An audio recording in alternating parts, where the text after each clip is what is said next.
오늘은 사연을 바로 시작할게요. 저는 삶의 희로애락을 모두 겪어본 27살 청년입니다.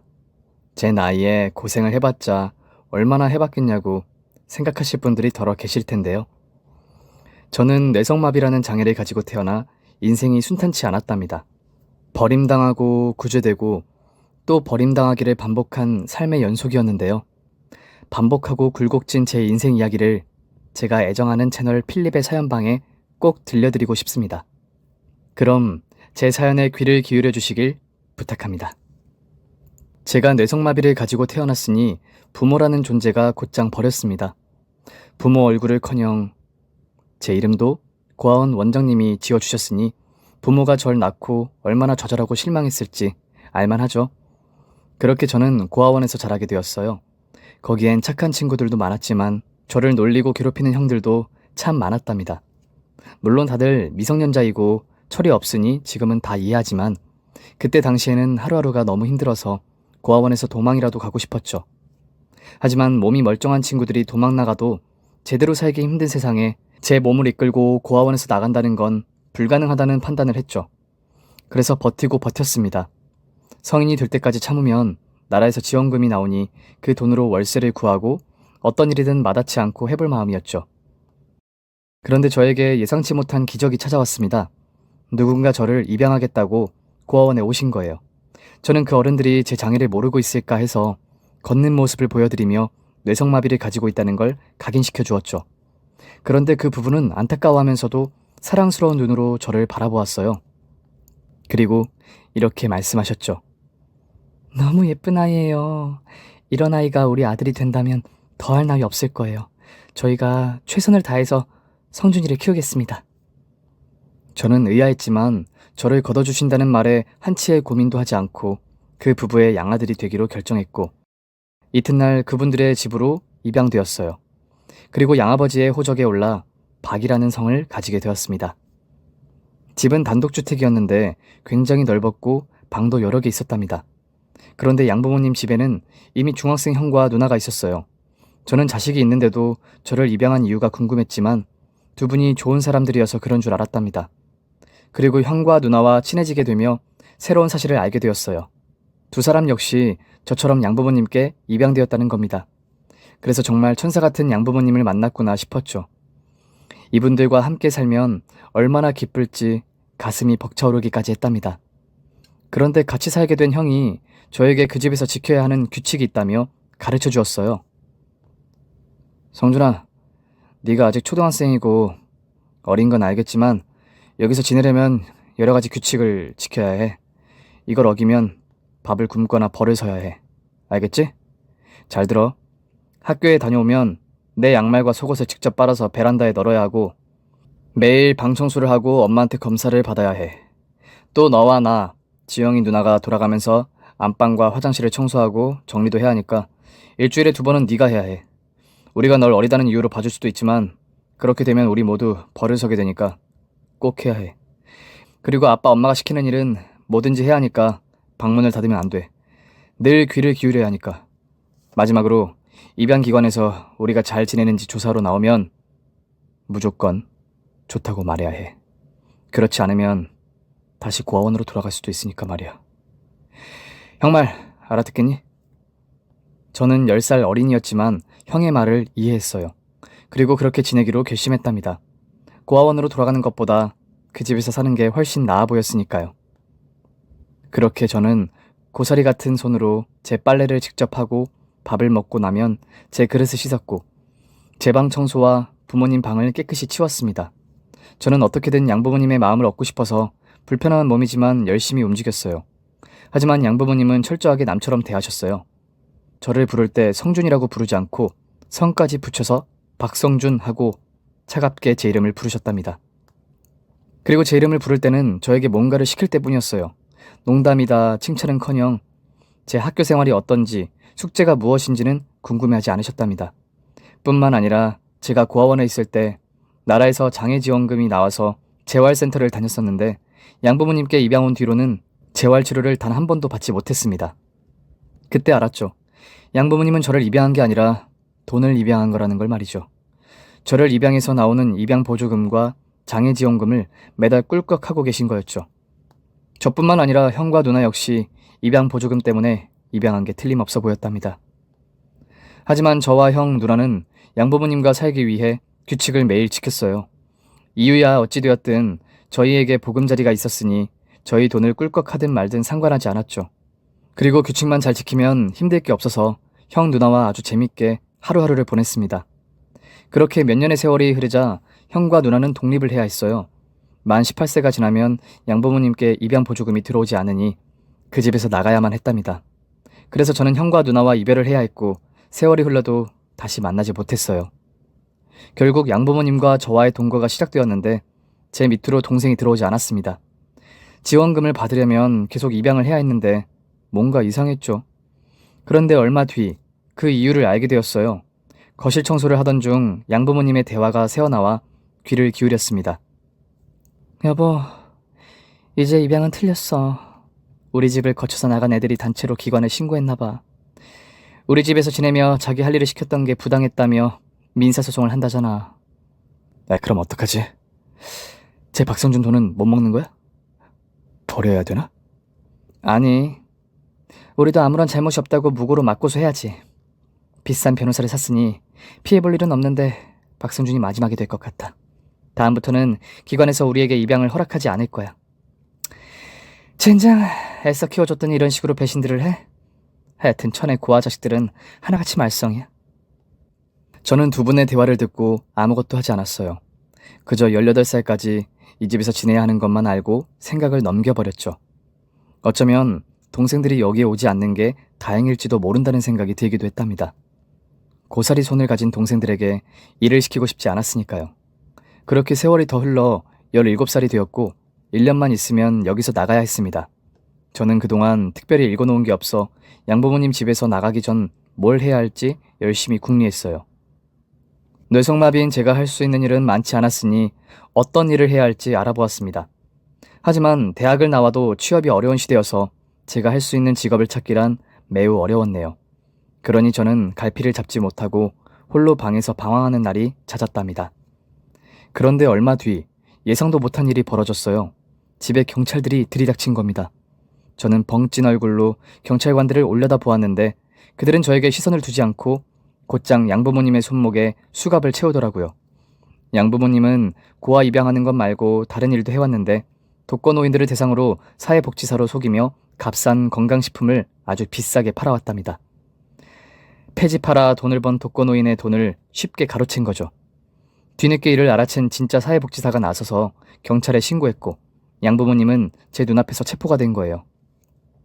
양부모님이 구속되고 재산이 몰수되어 피해자들에게 돌아가게 되었는데 이 과정에서 집까지 경매로 넘어가는 바람에 저 또한 집에서 나가야 했답니다.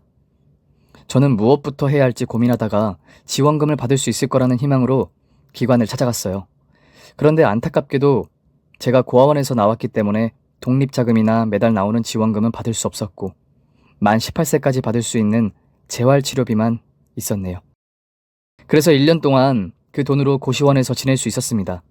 저는 그동안 무슨 일이라도 구하려고 최선을 다했어요. 요즘처럼 젊은 사람들이 많이 일한다는 편의점, 음식점, 술집 등등 알바를 하려고 나서봤지만 사장님들은 하나같이 뇌성마비인 저를 안쓰럽게만 볼 뿐 채용해주지 않았어요. 거기서 저는 패배의 쓴맛을 아주 크게 겪었고 세상 사람들은 모두 저를 버리기만 하는 것 같아 이제는 제가 세상을 버리기로 마음먹었답니다. 결국 제가 선택한 삶은 노숙자였어요. 길바닥에서 자고 무료 급식소를 찾아가 배를 채우는 게 전부인 하루였죠.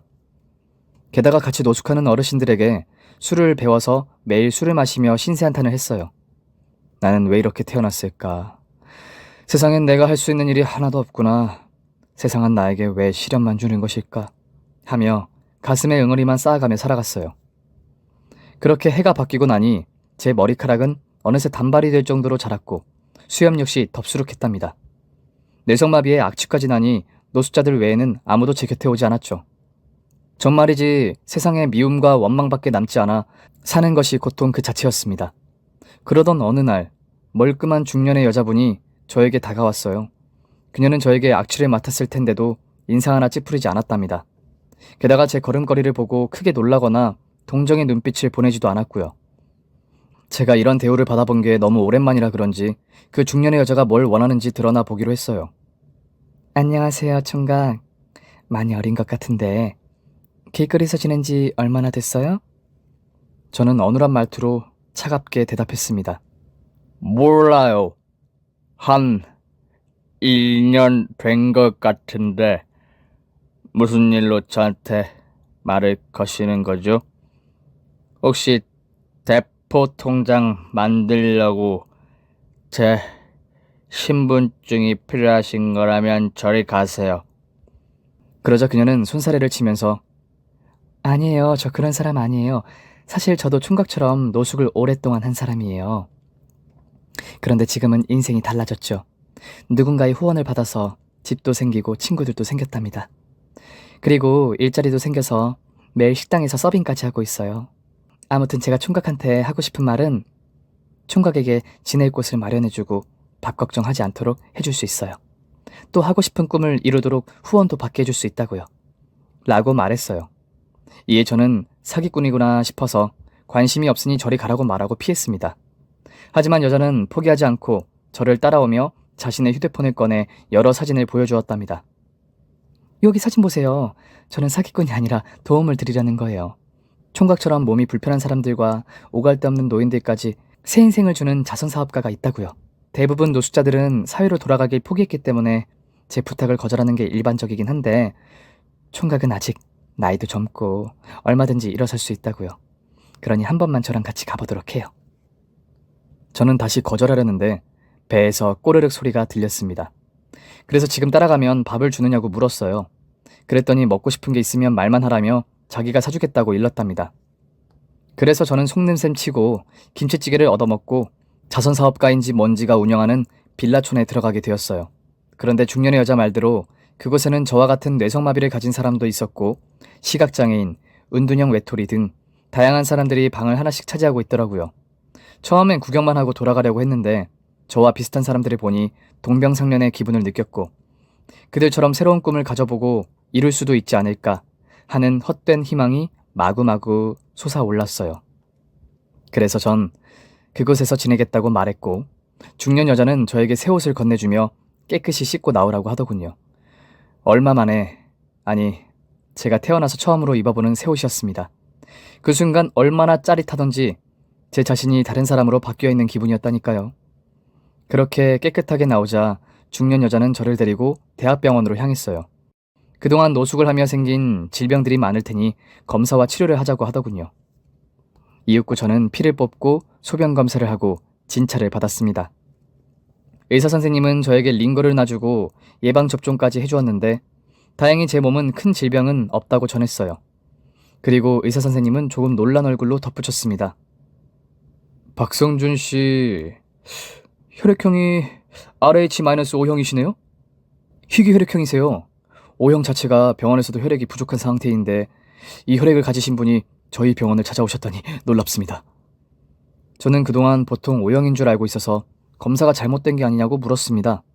하지만 의사 선생님은 간혹 본인의 혈액형을 잘못 알고 있는 사람들이 덜어 있다며 제 혈액이 RH-5형이 맞다고 재차 말씀하셨습니다.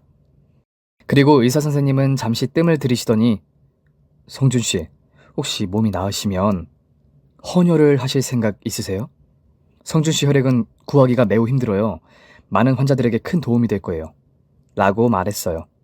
그래서 희귀 혈액형이 과다출혈이나 수술받을 일이 많으냐고 물었더니 전국 어디든 혈액이 오가는 설정이니 제 혈액이 대한민국의 어디든지 나라가 저와 같은 혈액형의 사람을 구할 수 있다고 전했습니다. 혈혈 단신에 가진 거 없고 장애만 있는 제가 누군가를 돕고 살릴 수 있다는 말은 실로 놀라웠어요. 심장이 뜨거워지며 드리블을 치더라고요. 전 누군가를 위해 무언가를 할 수 있다는 존재라는 사실에 무조건 헌혈을 하겠다고 답했습니다. 그리고 의사 선생님도 중년 여자도 방긋이 웃으며 미소를 전해주었네요.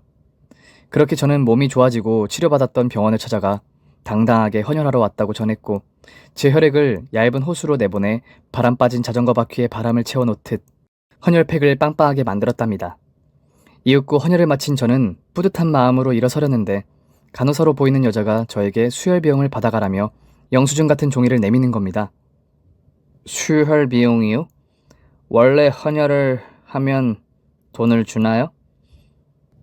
다 드리는 건 아니고요. 박선주 씨 혈액 같은 희귀 혈액은 나라에서 수혈비용을 지급합니다. 헌혈증 받으시고 확인증을 수납창고로 가셔서 받으시면 됩니다. 정말 놀라운 사실이었어요. 제 피로 사람을 구하는 것도 모자라 돈까지 준다고 하니 제가 뭐라도 된 것처럼 어깨에 힘이 들어갔답니다. 나 이런 사람이야 하고 외치고 싶을 만큼 큰 기쁨을 얻었다니까요. 저는 자원사업가가 마련해준 집으로 돌아가 이 이야기를 여러 사람들에게 들려주었고 제가 바란 대로 박수를 받고 환호의 선물을 받았답니다. 처음으로 좋은 일을 했으니 그날 밤은 쉽게 잠들지 못했어요. 그리고 처음으로 꿈이라는 게 생겼답니다. 고등학교 졸업 못한 제가 꿈꾸면 안 되는 일이었지만 사회복지사라는 직업을 가지고 싶더라고요. 저와 같이 소외되고 취약한 사람들을 찾아가 도움을 주고 희망을 주는 일이라면 뇌성마비가 있는 저도 충분히 해낼 수 있지 않을까 하는 환상을 가졌답니다. 이튿날 저는 헌책방을 가서 고등학교 교과서를 샀습니다.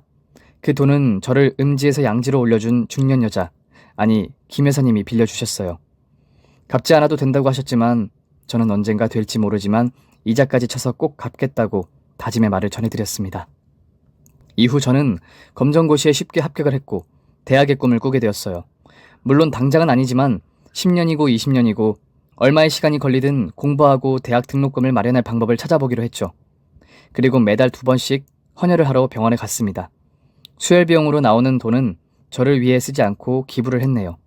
기부는 소아암 환자를 위해 썼어요. 제 어린 시절이 너무 비관적이어서 그런지 아픈 아이들에게 조금이나마 도움이 되고 싶었습니다.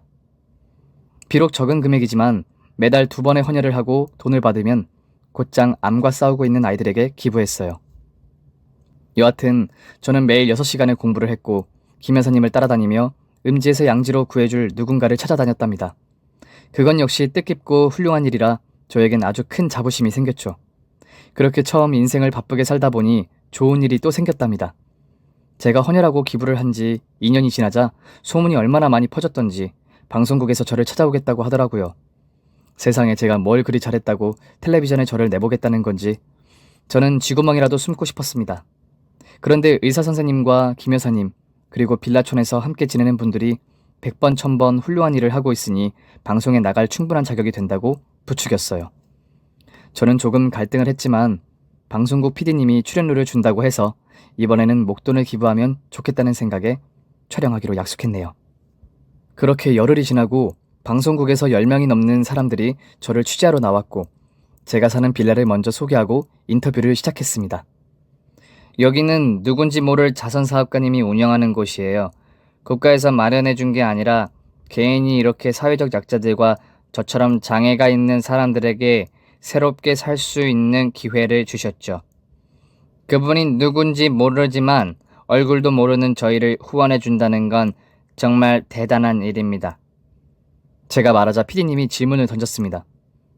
그럼 박선준 씨는 무슨 계기로 여기에 오시게 된 거죠? 네, 저는 고아원에서 자란 고아예요. 부모가 누군지 얼굴도 이름도 모르죠. 그리고 제 이름을 누가 지어줬는지도 모른답니다. 저는 그곳에서 10년을 자랐어요. 그리고 양부모님께 입양되었죠. 누군가 저를 입양한다는 건 결코 쉬운 일이 아니기 때문에 전 그분들을 존경하고 사랑했습니다. 그런데 알고 보니 양부모님은 입양 보조금과 저에게 매달 지급되는 재활 보조금을 가로채려고 입양하신 거였어요. 어찌되었든 그분들과 7년을 함께 살았는데 사정이 있어서 그 집에서 나오게 되었죠. 저는 양부모님이 사기 혐의로 구속되었다는 말은 하지 않았습니다. 그냥 감싸주고 싶더라고요. 그리고 저는 짧게 지냈던 고시원 생활과 세상을 등지고 노숙을 했던 시간들을 세세히 이야기했어요. 물론 부끄러운 과거이긴 하지만 그걸 숨긴다면 제가 여기에 있지도 않았을 테니 솔직하게 이야기했죠. 제 대답이 끝나자 PD님이 헌혈과 기부에 대해 물으셨습니다. 성준 씨는 이 특이 혈액형을 가지고 있으신 걸 뒤늦게 아셨다고 하셨죠? 그건 이해가 되는데 왜 매달 2번씩 헌혈해서 수혈 비용을 기부하시는 건가요? 이 질문에 저는 처음 헌혈했을 때를 떠올렸습니다. 제가 누군가를 도울 수 있는 존재가 되었다는 기쁨으로 시작했다고 답했고 세상에 필요한 사람이 되었다는 것에 삶의 희망을 얻었다고 했죠. 그리고 헌혈을 언제까지 하고 기부를 언제까지 할 거냐는 질문에 병원에서 더 이상 제 피를 필요로 하지 않을 때까지 멈추지 않겠다고 우직하게 대답했습니다. 그러자 방송국 사람들과 모여있던 동지이자 친구들이 박수갈채를 보냈어요. 저는 머쓱하긴 했지만 그 환호를 감사히 즐겼답니다. 그렇게 제 인생 이야기가 2주 뒤 지역방송으로 나가게 되었어요. 비록 5분 정도 짧았지만 제 자신이 자랑스럽게 느껴졌네요. 저 자랑스러워해도 되는 거죠? 그리고 얼마 지나지 않아 저희 빌라촌의 주인이자 자선사업가 부부가 찾아왔어요. 제가 방송에 나가고 소문이 나면서 제가 보고 싶기도 하고 빌라에 지내고 있는 사람들의 안부가 궁금해서 들렸다네요. 그분들은 평소 쉬지 않고 봉사활동을 다녀서 그리 바빴다고 했어요.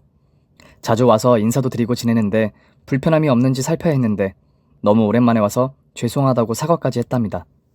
이윽고 저와 마주하게 된 자선사업가 부부는 반갑게 악수하며 고맙고 감사하다고 인사를 전했고 저 역시 이렇게 희망을 주셔서 진심으로 감사하다고 인사를 돌려주었어요. 그리고 여러 대화를 나누다가 부부 중 남편이 저에게 말했습니다. 박선준 씨 방송을 보니까 성준 씨 이름이 어디서 지어진지 모른다고 하셨죠? 네, 모릅니다. 성은 저를 입양한 양아버지의 성입니다. 아, 그렇군요. 성준 씨는 어떻게 헌혈로 사람을 돕고 후원할 생각을 하셨어요? 아니, 선생님같이 훌륭한 분이 저에게 왜 이런 질문을 하시죠? 저를 후원해주는 분이 선생님이시잖아요. 아무래도 선생님의 영향력이 컸기 때문인 것 같아요. 이에 그분은 사실 나도 성준 씨랑 같은 혈액형이에요. RH-5형이죠. 그런데 난 성준 씨 같은 생각을 해본 적이 한 번도 없었어요. 성준 씨가 저보다 훨씬 훌륭하십니다. 사실 제가 자선 사업을 하게 된 이유가 있는데 들어보실래요? 라고 운을 떼셨습니다. 저는 고개를 끄덕이며 들을 준비가 되었다는 듯 눈을 크게 뜨고 입을 앙 다물었어요. 그리고 자선사업가의 말이 시작되었습니다.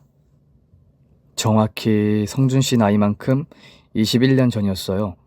저와 아내 사이에서 아들이 태어났죠. 제 아들은 선천적으로 뇌성마비를 가졌습니다.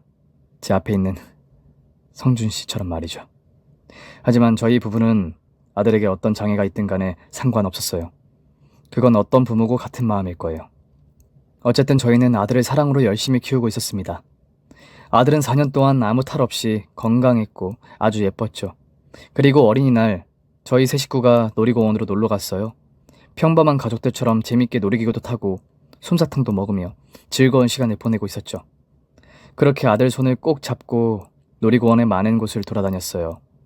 나중에는 챙겨온 돗자리를 잔디밭에 펴고 앉아서 도시락까지 먹었답니다. 여기까지는 참 행복한 순간이죠. 그런데 지금부터는 아주 충격적일 겁니다. 제가 아들에게 줄 장난감을 사러 몇 미터 안 되는 상점에 들어갔고 아내는 갑자기 화장실이 급해서 아들을 잠시 벤치에 앉혔죠. 아내가 여자 화장실에 아들을 데리고 들어가면 안 된다고 판단한 거죠. 그리고 잠시 후 저와 아내가 벤치에 돌아왔을 땐 아들이 사라지고 없었답니다. 저희 두 사람은 미친 듯이 아들을 찾아다녔고 미아 보호소를 찾아 방송도 여러 번 했죠. 뇌성마비를 가지고 있어 찾기 쉬울 줄 알았는데 아들을 본 사람들이 하나도 없는지 아무런 소식이 없었어요. 그래서 경찰에 신고해 놀이공원을 이잡듯이 잡았는데 아들의 모습은 어디에도 없었습니다.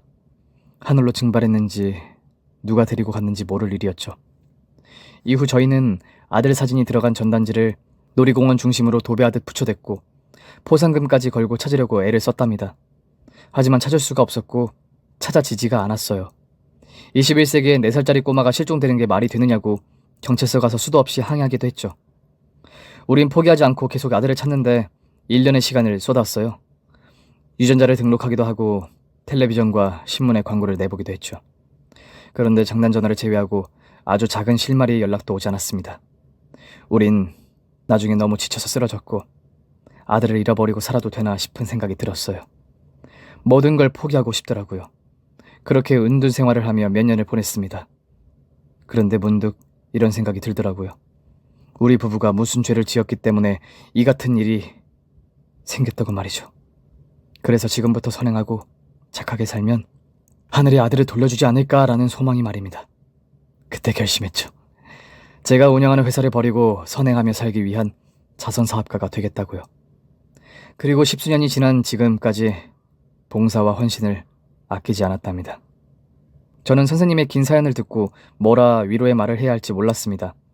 그래도 무슨 말이라도 해야 할 것 같아. 정말 큰 일을 당하셨네요. 어떻게 그런 끔찍한 일이... 제가 드릴 말씀이 이것밖에 없네요. 힘내세요. 라고 읊조리듯 말했습니다. 그러자 선생님과 아내분이 저를 빤히 보며 싱긋 웃으셨고 다시 선생님이 말문을 열었습니다. 힘납니다. 왜냐하면 아들을 찾은 것 같거든요. 바로 성준 씨요. 텔레비전에 나온 성준 씨를 보고 단번에 알아봤어요. 세월이 얼마나 흘렀건 간에 부모는 자식을 알아보기 마련입니다.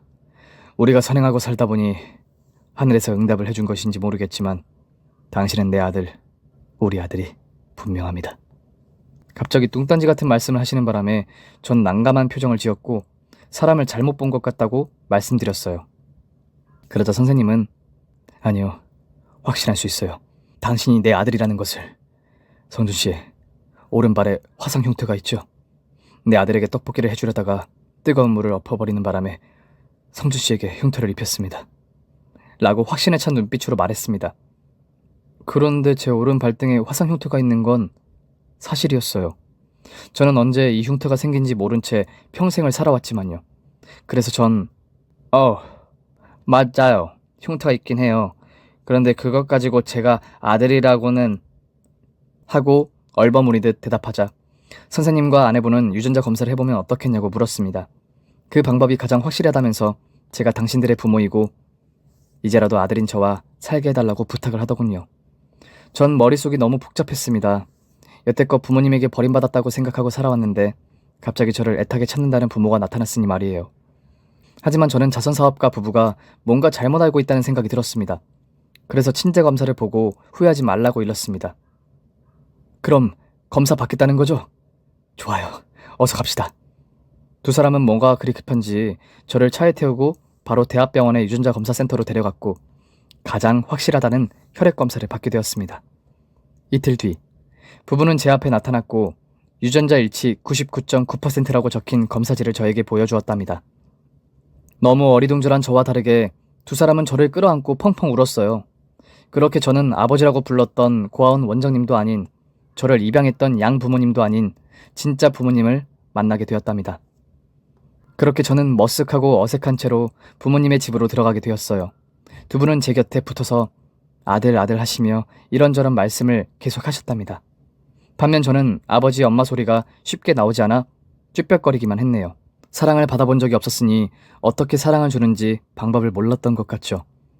하지만 한 달의 시간이 지나고 부모님께 아버지 그리고 엄마라고 호칭을 시작하게 되었고 먹고 싶은 거 해달라고 말하기도 했고 제가 꿈꾸는 게 사회복지사라는 것도 알려드렸네요. 덕분에 저는 편하게 먹고 자며 공부할 수 있게 되었고 이듬해 수능시험을 치르고 부모님과 함께 사는 집에서 가까운 대학에 합격했답니다. 물론 사회복지과로 말이죠. 저는 남들보다 뒤처지지 않으려고 공부에 열중했고 부모님이 많이 도와주셔서 무사히 졸업까지 하게 되었습니다. 그리고 글을 쓰는 지금 제 나이는 27이 되었는데요. 저는 사회복지사가 되어 사람들을 돕는 일을 하고 있답니다. 사람들이 들여다보지 않는 사각지대를 찾아 그들을 저처럼 살 수 있도록 꿈을 심어주고 있네요. 게다가 헌혈도 매달 2번씩 꼬박 하면서 기부도 멈추지 않고 있고요. 이렇게 제 이야기를 다 들려드렸습니다. 20대 청년이 참 많은 일을 겪었죠. 제가 구제되기 전에는 세상을 참 미워했는데 지금은 세상을 너무나 사랑하고 살고 있답니다. 저에게 찾아온 우여곡절들은 모두 제 성장의 밑거름이라고 생각하고 있어요. 그리고 고아원에서 저를 놀리고 괴롭힌 형들이나 저를 돈벌이로 이용한 양 부모님, 저에게 손가락질하던 모든 사람들은 모르겠지만 저는 그들을 마음속으로 용서하고 아끼고 있습니다. 앞으로 부모님 같은 삶을 살기 위해 최선을 다하겠습니다. 그럼 이만 글을 줄일게요. 감사합니다. 오늘도 사연 잘 들으셨죠? 구독과 좋아요 눌러주시면 큰 힘이 됩니다. 그럼 저는 다음 시간에 찾아뵐게요. 이상 사연을 읽어드리는 필립이었습니다.